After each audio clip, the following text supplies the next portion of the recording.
Nashville is alive with music, sure, but creativity also thrives in our art, marketing, technology, food, and in every corner of our community.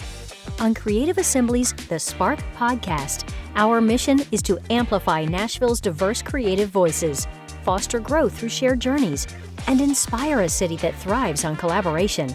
Each episode will take a deep dive into the lives and passions of Nashville's most innovative minds. We'll explore their creative processes, the challenges they face, and power of collaboration, along with so much more.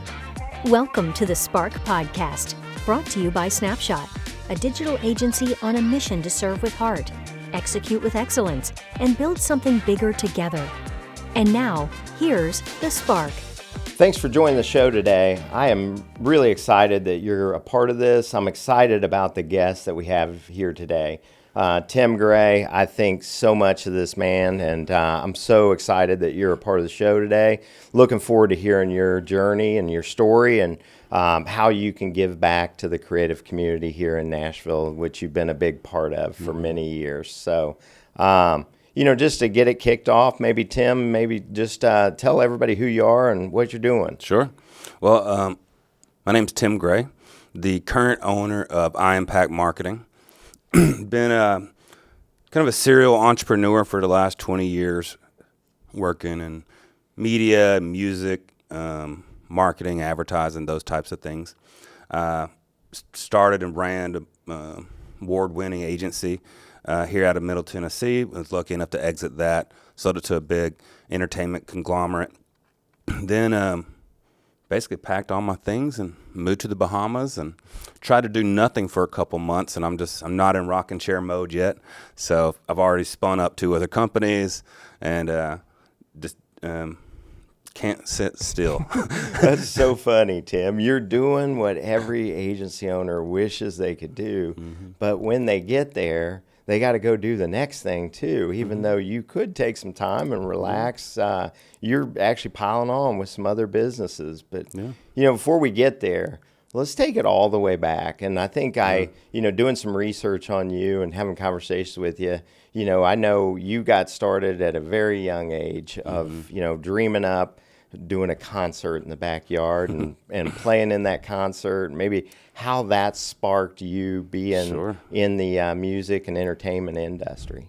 Well, when I was a young man, like 6, I would go through all my parents' record collection, and I would just go through and make my own little mixtapes and started picking out hits. I didn't know that they were hits. I'd never heard the songs before, but just kind of had an ear at a young age and decided I wanted to put on some type of concert. So I called the old folks home in my hometown, just cold called them at 6 and booked my first concert. 6 years old. Yeah. I didn't know this at the time. My grandma was working there, so she kind of helped pull some strings. I thought I booked it. And so I got my suitcase out. A week later, my little go into grandma's suitcase. And I had my hair gel. And I stole a pack of my mom's smokes and rolled them up in my sleeves so I'd look like James Dean. And I was like, I gotta go. I got a concert today, Mom. She's like, what? I was like, yeah, I booked a concert. I got to go to the thing. She was like, I don't know what this boy's talking about. I was like, no, really. So she called and verified, took me down there. I put on my first little concert, and then I booked my next one and my next one. But it was great. One, I just had fun. I didn't know anything of like shame or withholding or not trusting my creativity or that someone would say no. I was just going. So I learned to trust that, honestly, out of that process. Even today, it's just do it. God, don't assume somebody's going to say no. Don't second guess your creativity. Yeah, man, that had to give you so much confidence at such a young age to be able to get up there and perform. And I bet your guests loved it. Well, they're 90. They didn't know if I was any good or not. They were making requests like I was up there doing original songs, but I had a freaking blast. And I did it for several years until I think I was like 11 or 12. Mm-hmm. And then I had a buddy come in, like a classmate, came in and he saw me in my element. And I was totally like, no, I've been seen. And I never did it again. Oh, wow. Yeah, well, I was just at that point of like starting to worry what other people think, young man, adolescence, preteen. Mm-hmm. I wish I never would have stopped, but that's where the seed was planted. And honestly, that's where the first time I kind of saw myself shrink. Yeah. At the time I didn't notice, but looking back at it, I was like, man, that was a why, you know. And I took the other direction, but the seed was planted by then. I was already hooked. I already knew that I had the gift of gab. I could entertain. I could put together something from nothing. I didn't mind doing the practice and working on my little concert steps and all the things that that if I enjoyed it, it wasn't work. I still didn't know how I was going to feed myself doing anything like that, meaning like something you really enjoy. I still didn't know that was an option. Yeah. But the desire was there then. And I was like, maybe I'm on to something. Man. You grew up in Mississippi. You moved to Nashville. I know you did a few jobs, and then you got into the agency world. It sounded like about in 2015 you started an agency, but maybe just take us through that short journey of moving to Nashville and starting that. There in Mississippi, I'm the oldest of 8. So a lot of steps and halves in there, but I was still the oldest. So if you didn't go to school, your butt went to work. So I did that. I went to work. Factory jobs, and I'm not built for that. I tried, but it's not my superpower. And I'd left, it's like a Friday afternoon. I just got my paycheck. I left, it's like third shift or something. I left and I pulled up at the red light, and a guy pulled up directly beside me. Like, I remember it clear as day. It was like this baby blue rusty Volkswagen. He had 4 or 5 screaming, snotty kids in the window, kind of pressed against it. And I looked over at him, and I noticed we were wearing the exact same uniform. And I was like, it was just this moment of knowing, if you don't implement some immediate massive change, this is your future. And that's not the future I envisioned for myself. So I cashed my measly little check, went home, packed, and I left and drove to Utah the next morning. Oh, wow. Yep. Okay. Didn't know where I was going or what I was doing. I just knew I was going west, and I was changing my immediate environment that second. Went out, got a job at Lake Powell, just pumping boat gas and hanging around. And then I found some buddies that were in a band and just kind of started living.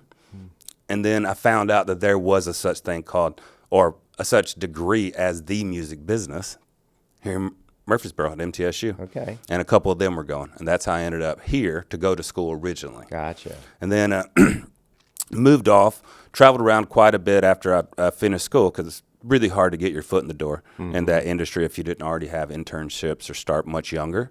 So I got into life insurance and health insurance. Okay. Did really well there. They moved me to Seattle, then Virginia, and a couple other places to open up offices. And then I was like, this is not the path. How did I get on? I was good at it, so I was kind of walking the path, but it was not what I was called to do. Yeah. So I just finally said, nope. Moved here in New Year's Eve of 2010, and then New Year's Day of 2011, I was up. That week, I was on Music Row, knocking on doors. I did not know that the music industry is not a full 3-piece suit town. So I'm out there. Wearing a 3-piece suit. 3-piece suit, umbrella, dress shoes, because it was snowing. I don't remember if you remember the blizzard of that New Year's. But I also didn't know that the entire music industry and that side of marketing and things fully shut down until like the middle of January. So I was out there walking around like a crazy man. Like, nobody answered all of 18th. Nobody answered any doors on 17th. By the time I get to 16th, I'm relatively blue and frozen. And finally knock on a door, and they're like, good God, man, what are you doing? I was like, I'm trying to get a job. Handed my resume, and they let me in. And they're like, well, we don't have a job, but you can start on Monday helping with blah, blah, blah. I said, great. And I walked about 2 blocks down, and I saw a guy just bust his butt on the ice. So I ran over there trying not to do the same and helped him up. And I just followed him into his office. He was like, I'm fine, man. I was like, I just saved your life, sir. Give me 5 minutes of your time. And he let me in, and I told him what I was trying to do, what I was trying to accomplish. And he goes, I don't have a job for you, but you can start Monday, blah, blah, blah. Well, then he called that Saturday, and he's like, well, my main agent quit. So you got an office and a job on Monday if you want it. So my first day actually looking for a job in the music industry, I got it. And then I did that for a while, but I realized that wasn't really the dream. It was combining the marketing and the creative side with something I was also passionate about, which was the music thing. And that's when I decided, all right, it's time.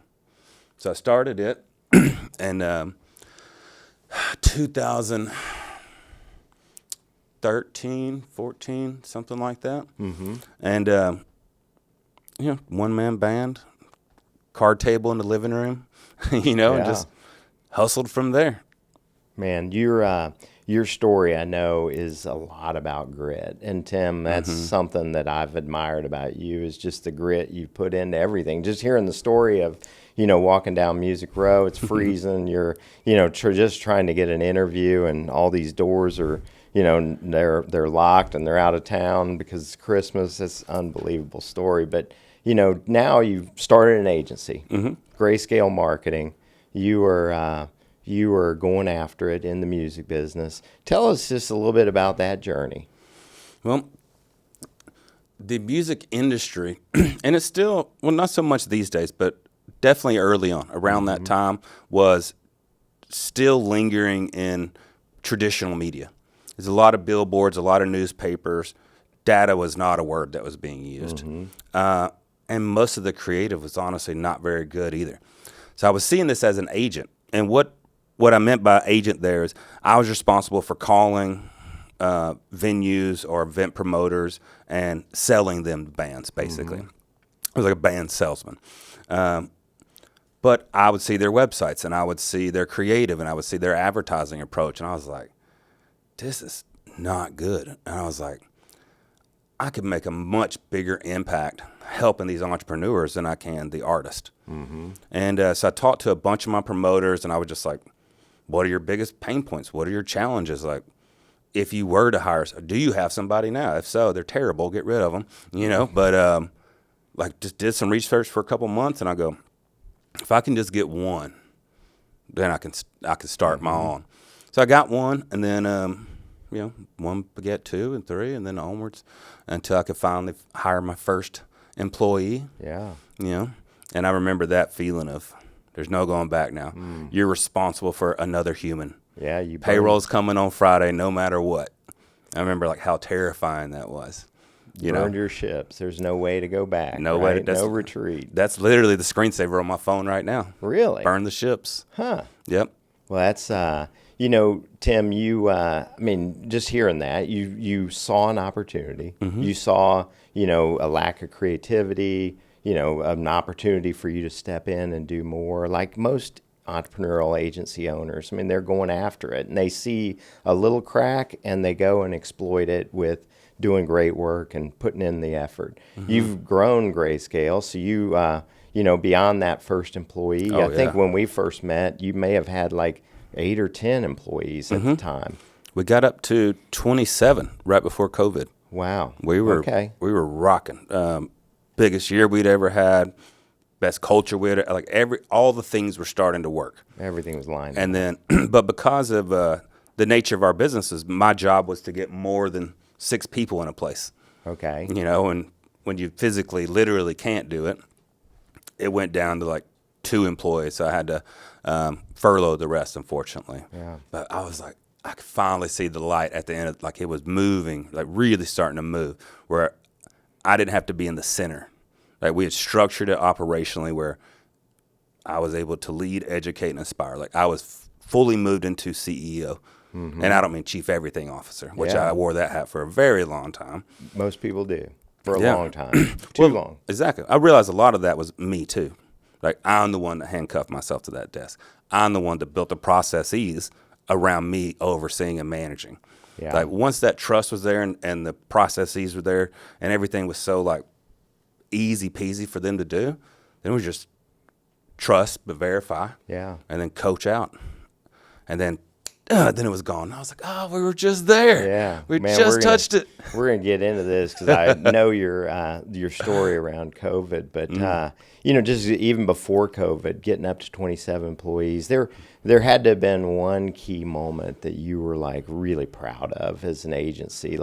Was there one client, one moment that you just stood out as, man, I'm going to make it now? Because I remember the early days of Snapshot. I always wondered, man, are we really going to be able to make it? And then we got that one client or that one project that really was pivotal to my confidence to know we could grow into something bigger? What was yours? I don't know that I had one, and that's not a good thing. I mean, we had them, but I was always so focused on the next. I had a real tough, and still do sometimes have a real tough challenge with being in the present. Like if we signed that client or we won that award, my mindset was, of course we did. I put in 20 hours a day. The team busted their butt. Of course we got it. Yeah. Like not high five, I should have done much more celebrating along the way.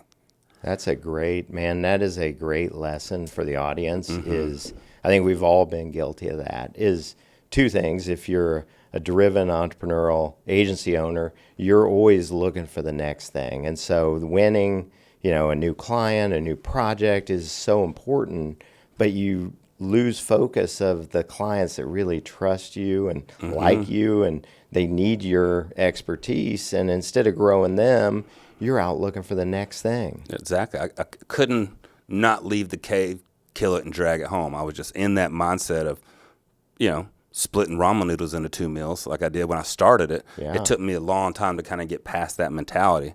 And also I think it harmed the culture some ways too. Like if all you're doing is just constantly in the grind and you never take a second to breathe or be creative or be gracious or have gratitude towards the things that you're doing, then it's very easy to slip into this is just a job.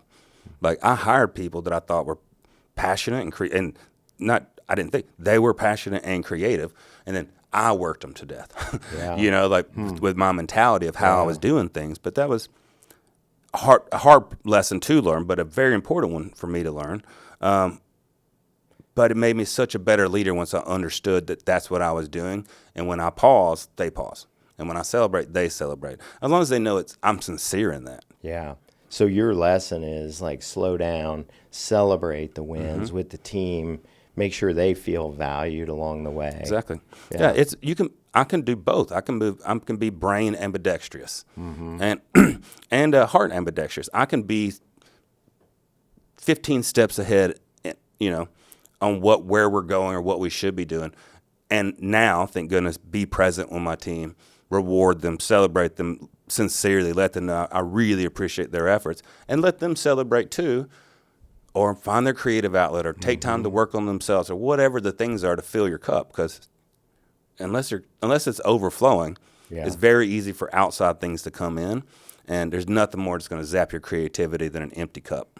Yeah. Well, Tim, you had 27 employees. You're trying to keep them all motivated and moving forward. And I think, if you're an agency owner and you had an agency in 2019 leading into 2020, I think everybody went through this. Now, if you're not from Tennessee or Middle Tennessee, you probably didn't experience the double whammy that you actually experienced. And actually, we did a little bit over in East Nashville, but before COVID, there was a tornado that came through, and not only did it impact your business, but it impacted your livelihood. And maybe share that.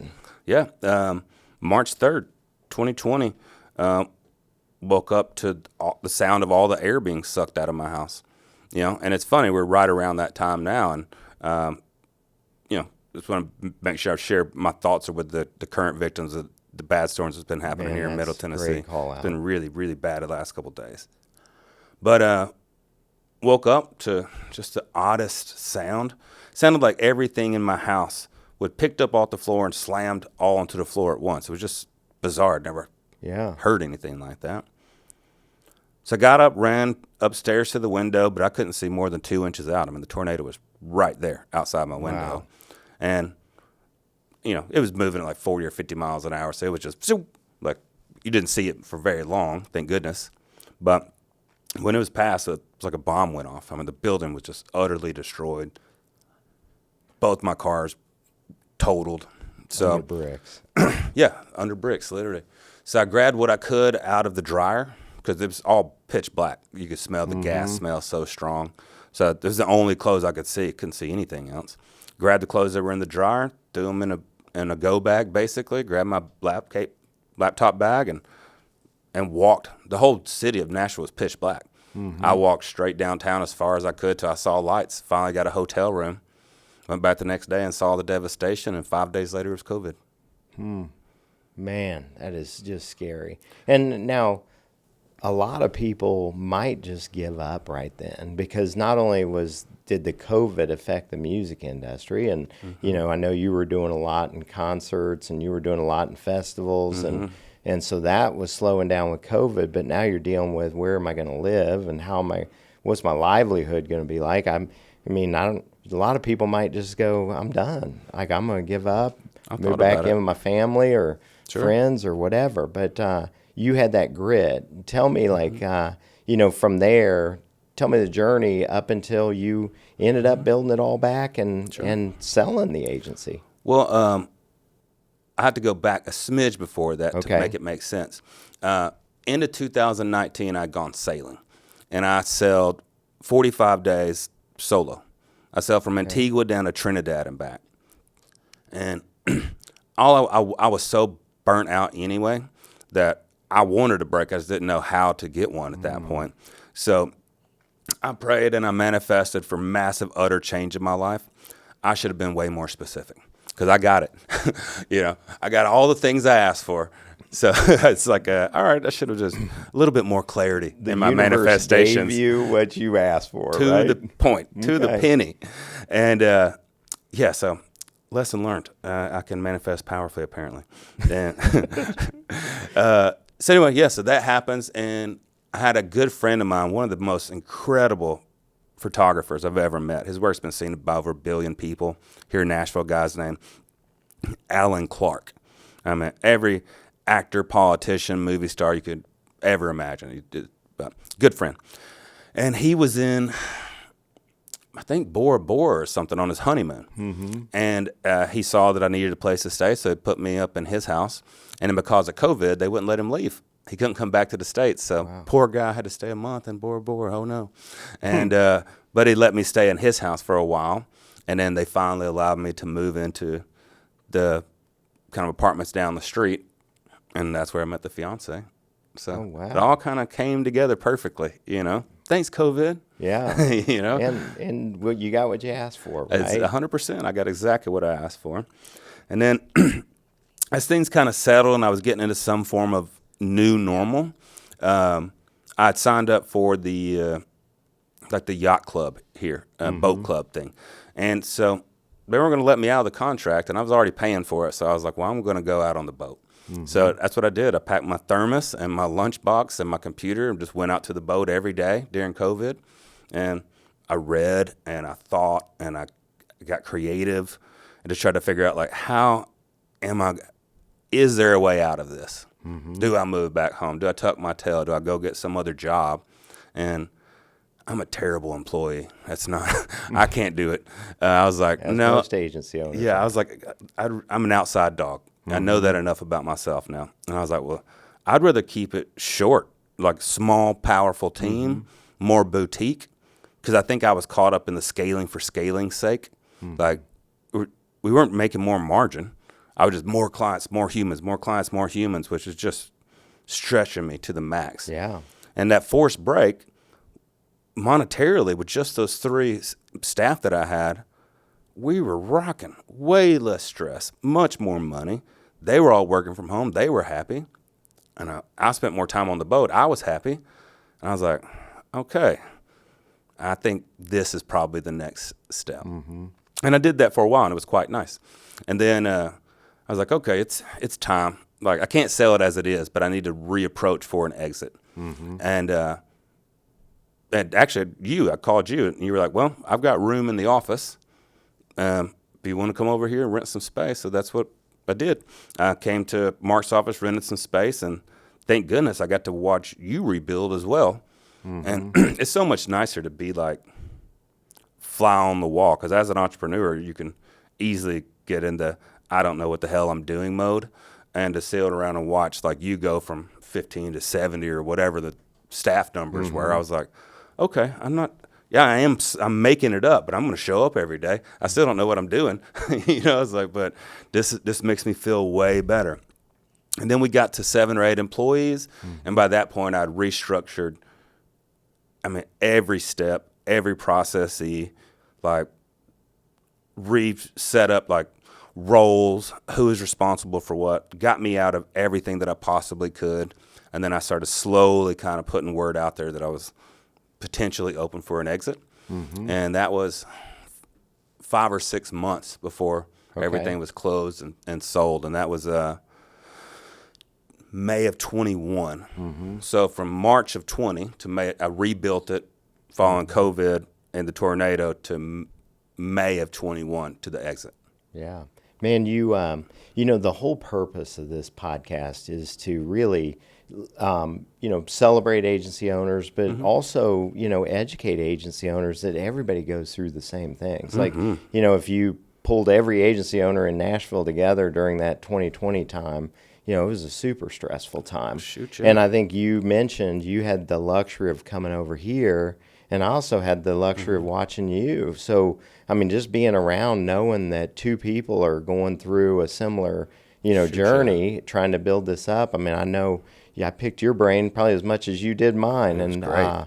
And so that's the community we're trying to build with this, is that, hey, we're all going through challenges. And hopefully someone hears a little something on the podcast that they go, man, it's not just me. And, 100%. And that's where I would just say, if you have a question or a comment, please drop it in the comments so that we can answer it on an upcoming show, or we can send it over to Tim and have him answer it for you. Happy to. So, yeah. I agree. Some of my closest friends are agency owners. And to be able to call and brainstorm or complain or just go pour me sometimes because you need it. And other days to go like, I'm the greatest entrepreneur alive, for the 4 hours you feel it until it's back to I don't know what's happening anymore.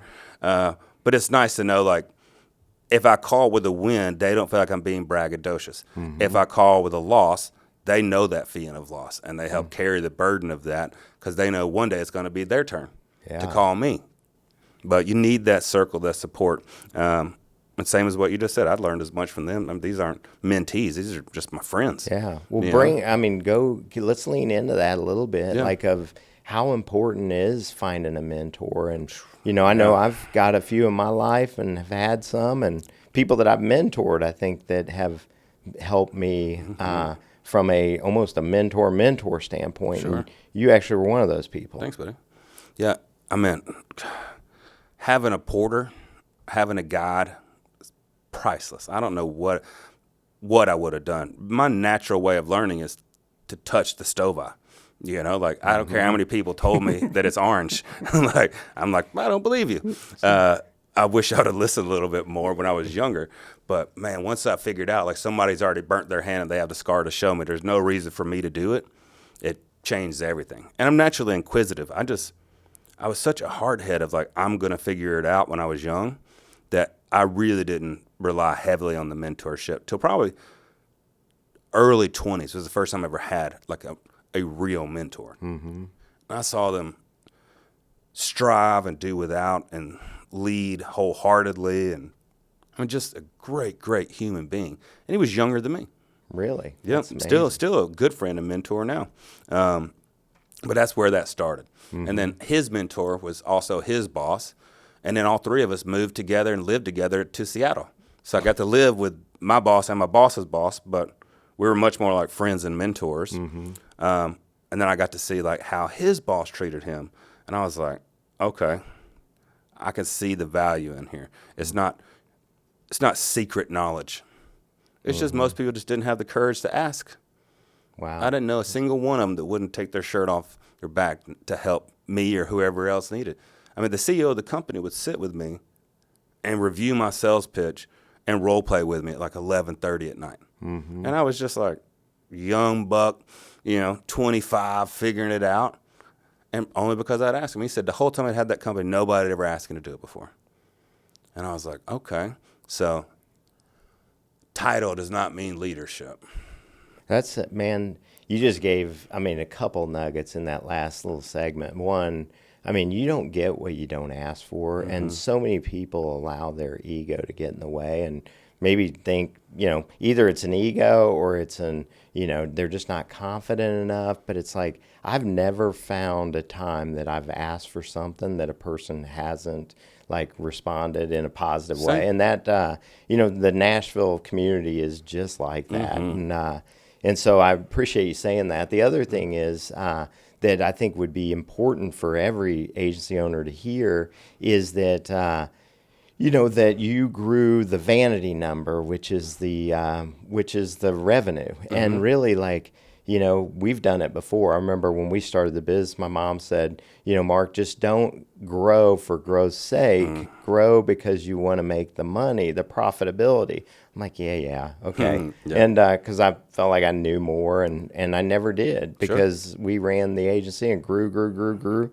But, we had the same profitability for about 5 years, and we had $2 million increase in revenue. And so, I like taking it back. And if I start with a, someone just starting an agency, if I had to do it over again, like that number that would be the most important would be profitability. 100%. And it's not a sin to make more profit. Like you invested your time and energy in the business, you deserve it. 100%. And so once I set the goal to margin, and I transferred, I readjusted my thought process around that to pay me first. Just totally shifted what clients we took. We learned to say no. Those ones right off the bat, and you're like, oh, I know what type of client this is going to be. It's like, it's not worth the burnout for the team. It's not worth the stress that it puts on me. Nothing like that for money, especially on a low margin. You just go, I'm happy to introduce you to my buddy, because that kind of stress no one needs, but especially not if you're not going to make any cash. If you can keep margin profitability good with good clients you can treat right, I'd rather have 10 clients and make good money, good margin, than 100 and just be killing myself all the time for the same. But I had to go through that and learn that. And going through like EO's Catalyst program here, that was a big change for me on rethinking about how to approach that, how to even structure a company for an exit. And then other mentors that I had, not just in the music industry, but agency world, business world, like picking their brain around how do they scale. And scale being, it can be a vanity word too. It can be like everyone could toss it around like it's a good thing. Scaling sometimes means like I made an extra $1,000 this month that goes in my pocket. And once you figure out like whatever scaling is to you that makes you happy and keeps you energized and joyful around what you're doing. Once I got to that place, I was like, no going back to the other. Yeah, that's you and I met through the EO Catalyst program, and yes, sir. I feel like I was very lucky to get you to be a mentee, but actually because you became equal a mentor to me. Thanks, and so and that's the way it normally works out when 100%. You're working with the right people. Is they just I want you to be successful, you want me to be equally successful, and it's just, man, you just give. And I got to watch your journey quite a bit, and got to watch you exit the company. And That's you right. had a good team. Still, I know you stay in touch and whatnot. But you, like most agency owners, don't necessarily always spend a lifetime after the sale with the acquiring company. And so you've moved on, but you can't stop working. I did it for about 6 months. Okay. I got to do nothing out of my system for a little while. Okay. And then I was like, all right, the closet can't be more organized than it is right now. The boat is as tinkered with as it could possibly be. I was like, all right, I got to do something. Yeah. Well, speaking of that boat, so now, you've now since moved to the Bahamas. Yes, sir. You bought some acreage down there on the water. It's beautiful. I know I've seen some of the photos. You're going to build, or you've got some Airbnbs getting built for that. It's called Eden. Eden at Turtle Rocks will be the property name. Okay. It'll be 5 short-term rental properties we're developing down there. Eden's going to be very gardenous and tropical. And I'll just grow fruits and vegetables and keep my chickens and fish, Yeah. live off the land, sort of, you know. Well, you also, like taking it back, your journey on the yacht, going through all the islands. Now you've actually kept that as a passion, Oh, yeah. and I know you've got Eden Yacht Service down Exactly. there too, Yeah. right? I went back last year and early this year, and I finished up my U.S. Coast Guard Master's Captain's license, so I can drive a boat that's like 100 tons. Okay. So to give you an idea, like that's like a 747, basically. Yeah. So it's a hefty vessel. But once I did that, it was pretty cool. I got to be a fireman for a couple days and do all this other cool things. But now I can have paying customers in the yacht. So I started doing that, built the website, which is good. So I get my creative out. Yeah. I still haven't lost it. I still got the SEO skills. So we launched it 3 weeks ago. I'm already first page on Google. We've already got 7 charters. Wow. Thing is rocking already. That's Yeah, I had 4 calls yesterday, and I was like, all right, Daddy still got it. everything in life lays itself out there for you. If you wouldn't have had the marketing background, you'd have never had this opportunity. And I mean, even with the yacht service and the rental houses down there, the short term Garden of Eden. I can't wait to come and visit you someday. Yeah, but definitely putting y'all up. But the you also couldn't get out of the marketing space, and I know you've launched impact marketing, and so you're still doing some things on the side, keeping your creativity up and going, and while you're balancing getting the other business going. Well, the creativity, if I don't purge it out, it just builds up on me. Like I need to paint or draw or design or do this. Anything to get an outlet. Yeah. Even if that's just leading and educating clients or consulting or something, I need an outlet. So I'm not trying to rescale anything. Yeah. I've got like 2 clients with that company, and I'll build a couple websites for people that call in, but it gives me something to do that keeps me joyful, and it keeps, offset a little income. But yeah, it's going great as well.